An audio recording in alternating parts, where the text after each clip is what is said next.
We've got a new report claiming that numerous Disney executives believe CEO Bob Iger's endgame is to sell the company to Apple. Let's get into this here. This insight into the supposed sentiment felt among the upper levels of Disney's corporate structure was first detailed to the public courtesy of CNBC's Alex Sherman. Speaking with more than a dozen past and present Disney executives as part of a deep dive analysis into Iger's disastrous return as CEO, Sherman discovered that many within the company privately believe Iger's desired endgame is to stay as CEO for as long as possible and then sell the company to Apple. Admittedly, such a deal sounds like nothing more than a pipe dream born from overconfident Wall Street analysts. However, such a possibility should not be ruled out, as not only has Iger begun to seek outside investment for the Disney-owned ESPN, but both the company and its current CEO have enjoyed long-standing relationships with the popular tech developer. Thanks to an investment of roughly $5 million into the fledgling company, late Apple founder Steve Jobs was appointed the chairman of Pixar Animation's board of directors. He would hold this position as well as that of Pixar's CEO and at one point sole owner until the assumed animation studio's 2006 acquisition by Disney, at which time his duties were rolled into a seat on the House of Mouse's board of directors. From there, Jobs would continue serving as a member of Disney's board all the way up to his death in 2011. It would be during the organization of this deal that Iger would strike up a friendship with Jobs. Steve and I had become good friends since we'd made the Pixar deal, the CEO recounted to Vanity Fair back in September 2019. We socialized on occasion and talked a few times a week. We vacationed at adjacent Hawaiian hotels a few times and would meet and take long walks on the beach, talking about our wives and kids, about music, about Apple and Disney, and the things we might still do together. Our connection was much more than a business relationship. We enjoyed each other's company immensely, and we felt we could say anything to each other, that our friendship was strong enough that it was never threatened by candor. The two were so close, in fact, that Jobs texted Iger immediately after taking his son to watch Iron Man 2 to let the Disney boss know that it sucked. However, as far as Iger is publicly concerned, such a sale is not currently at the forefront of Disney's forward-looking outlook. Outlook asked during the company's recent Q3 2023 earnings call whether you see a plausible scenario where the entire company would be sold. The Iger said, "I just am not going to speculate about the potential for Disney to be acquired by any company, whether a technology company or not.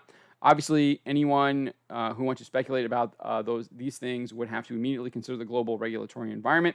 I'll say no more than that. It's not something that we obsess about." To that end, as seen with Microsoft's ongoing efforts to acquire Call of Duty and World of Warcraft developer Activision Blizzard, it's likely that a sale of Disney to Apple, or to anyone for that matter, would be subject to intense anti-monopoly scrutiny.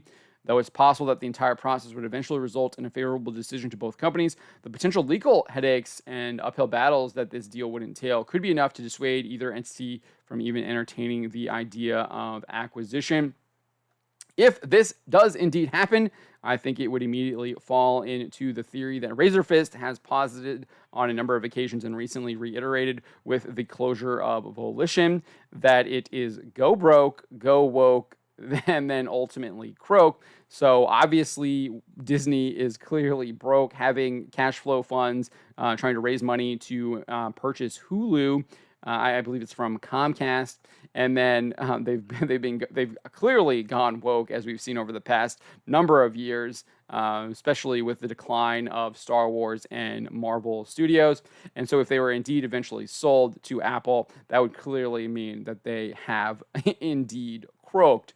So we'll see what happens here. It does indeed seem like the vultures are looking at Disney and they want to pick it apart and are ready to feast upon it. I think that shows that the Walt Disney Company is in an extremely, extremely precarious position, and who knows what could happen. I feel like anything is really on the table, but I do not see them recovering at all at any time soon. But what do you make of this report? Do you think that Disney might get purchased by Apple? Do you see someone else coming in? Do you see them maybe piecing things out where they might not sell everything, but they might sell certain things, such as maybe ESPN or something like that, or start getting rid of some of their film studios that they had acquired over the course of the past decade or so? Let me know what you think in the comments. If you like videos like this and you want to see more, please hit that like button, hit that subscribe button, and click that bell for notifications. Subscribe for more.